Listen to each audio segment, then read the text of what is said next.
نبی صلی اللہ علیہ وسلم رمضان اور غیر رمضان میں صرف 11 رکعت پڑھتے تھے، تو رمضان میں نبی صلی اللہ علیہ وسلم تراویح پڑھا کرتے تھے اور غیر رمضان میں تہجد پڑھا کرتے تھے، ایسا تھا کیا؟ ٹھیک ہے، یہ سوال کو شیخ کفایت نے بھی مختصر میں کور کیا تھا، لیکن ایک بار پھر شیخ، کیونکہ یہ سوال چیٹ میں بھی بعض لوگ پوچھ رہے ہیں اور یہ مسئلے کو ہم لوگ تھوڑا سا ڈسکس کر لیتے ہیں. جی، یہ جو دعویٰ ہے نا بعض لوگوں کا کہ اللہ کے نبی صلی اللہ علیہ تراویح اور تہجد الگ الگ ہے، تو اس دعوے کے ثبوت میں یہ جو بھائی صاحب نے سوال کیا ہے بڑا ہی اہم سوال ہے کہ کیا اللہ کے نبی صلی اللہ علیہ وسلم تراویح الگ پڑھتے تھے، تہجد الگ پڑھتے تھے؟ تو اس بات کا کوئی ثبوت نہیں. دیکھیے سنن ترمذی کی روایت ہے کہ اللہ کے نبی صلی اللہ علیہ وسلم نے 3 رات تراویح جماعت سے پڑھائی. تو پہلی رات جب آپ صلی اللہ علیہ وسلم نے پڑھائی تھی تو ثلث لیل تک، دوسری رات جب آپ صلی اللہ علیہ وسلم نے پڑھائی تھی تو نصف لیل تک، اور تیسری رات جب آپ صلی اللہ علیہ وسلم نے تراویح پڑھائی تھی تو بالکل اخیر تک، رات کے اخیر تک گئے تھے، یہاں تک کہ صحابہ کہتے ہیں تخوفنا الفلاح، ہمیں ڈر ہوا کہ کہیں ہماری سحری نہ چھوٹ جائے. آپ سوچئے جب پوری رات تراویح ہی ہو رہی ہے تو تہجد کہاں پڑھی اللہ کے نبی صلی اللہ علیہ وسلم نے؟ یعنی اس رات میں تو تہجد پڑھنے کا سوال ہی پیدا نہیں. صحابہ کرام کریں کہ سحری مل پائے گی کہ نہیں، اس بات کا ڈر تھا، تو تہجد کہاں سے پڑھیں گے؟ تو اللہ کے نبی صلی اللہ علیہ وسلم نے کبھی بھی تراویح کے ساتھ تہجد نہیں پڑھا ہے. اصل میں تراویح ہی تہجد ہے، تراویح ہی تہجد ہے. جو عام دنوں میں اسی نماز کا نام تہجد ہے، اور تراویح میں اسی رمضان میں اسی نماز کا نام تراویح. اور میں پہلے ابھی بتا چکا ہوں کہ یہ نام جو تراویح نام ہے، یہ حدیث سے ثابت نہیں، قرآن سے ثابت نہیں، صحابہ کرام سے ثابت نہیں، بعد کے لوگوں نے نام دیا ہے.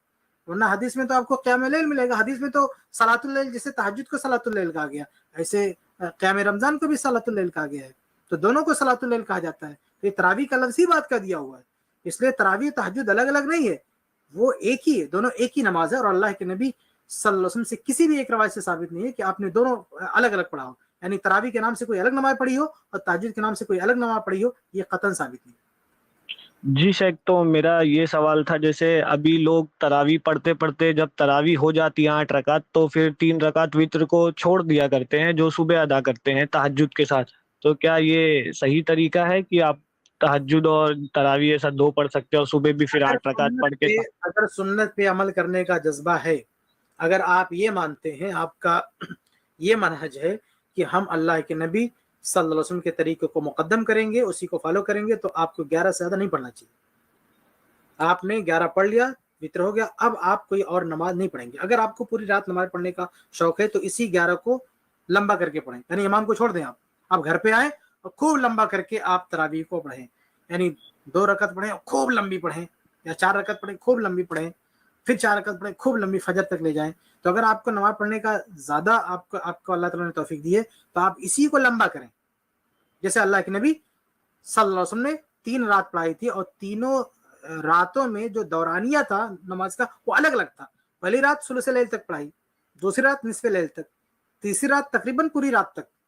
تو آپ نے کیا کیا؟ آپ نے رکعتوں کی تعداد نہیں بڑھائی، آپ نے جو دورانیہ ہے نا، قرات کی جو مدت ہے وہ بڑھا دیا.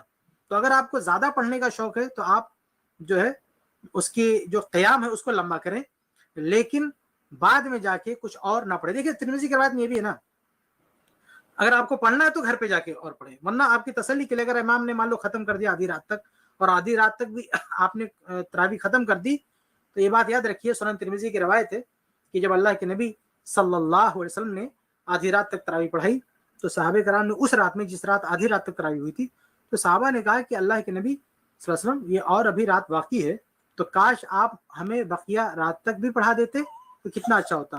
تو اللہ کے نبی صلی اللہ علیہ وسلم نے فرمایا کہ جو امام کے ساتھ تراویح پڑھ لیتا نا، امام کے ساتھ جو قیام کر لیتا ہے، تو سمجھو پوری رات قیام کا اس کو ثواب مل گیا. تو الحمدللہ انف ہے، کافی ہے. اگر آپ نے امام کے ساتھ پڑھ لیا تو حدیث میں بشارت موجود ہے کہ پوری رات قیام کا ثواب آپ کو مل جائے گا. اس لیے اگر ہم نے 11 پڑھ لیا ہے تو اس کے علاوہ مزید کچھ پڑھنے کی ضرورت نہیں ہے. شیخ البانی رحمہ اللہ کی بھی یہی رائے ہے کہ اس کے آگے اور نہیں پڑھنا چاہیے. امام مالک رحمہ اللہ کی بھی یہی رائے ہے، اس کے آگے کچھ اور نہیں پڑھنا چاہیے. بلکہ میں بات ختم کروں گا، بات لمبی نہ ہو. خود عمر ابن الخطاب رضی اللہ تعالیٰ عنہ، جنہوں نے باضابطہ ایک امام کے ساتھ سب کو جمع کر دیا، وہ خود اس جماعت کے ساتھ تراویح نہیں پڑھتے تھے. خلیفہ دوم عمر ابن الخطاب رضی اللہ تعالیٰ عنہ اس جماعت کے ساتھ جن کو انہوں نے خود قائم کیا تھا، ان کے ساتھ تراوی نہیں پڑھتے تھے, وہ گھر جا کے الگ پڑھتے تھے. کیوں؟ وہ کہتے تھے کیونکہ وہ عشاء کے بعد فوراً وہ جماعت کھڑی ہو جاتی تھی. اور عمر ابن خطاب رضی اللہ عنہ فرماتے تھے کہ مجھے جو آخری یعنی رات کا جو آخری حصہ اس میں قیام کروں گا. تو چونکہ رات کے آخری حصے میں عمر ابن خطاب رضی اللہ عنہ کو پڑھنا ہوتا تھا, اس لیے وہ شروع کی تراوی چھوڑ دیتے تھے. آپ ذرا سوچیں کہ اگر تراوی کے بعد الگ سے تہجد پڑھنے کی گنجائش ہوتی یا وہ بہتر طریقہ ہوتا تو خود خلیفہ دوم اس پہ عمل کرتے. یعنی تراوی امام کے ساتھ, یعنی جو جماعت ہو رہی تھی اسی جماعت کے ساتھ آپ صلی اللہ علیہ وسلم تراوی پڑھ لیتے, معاف کیجیے عمر ابن خطاب رضی اللہ عنہ تراوی پڑھ لیتے, اس کے بعد جب گھر جاتے تو تہجد بھی پڑھ لیتے. لیکن خلیفہ دوم نے ایسا کچھ نہیں کیا. یعنی صحابہ کرام, یعنی نبی کی زندگی میں ہم دیکھتے تو نبی نے بھی پوری رات تراوی پڑھی لیکن تہجد نہیں پڑھا. صحابہ میں جو عمر ابن خطاب رضی اللہ عنہ جن کا نام تراوی کے حوالے سے سب سے زیادہ معروف ہے, ان کی زندگی میں ہم دیکھتے ہیں تو انہوں نے بھی تراوی جا کے لاسٹ میں پڑھی لیکن شروع میں تراوی نہیں پڑھی.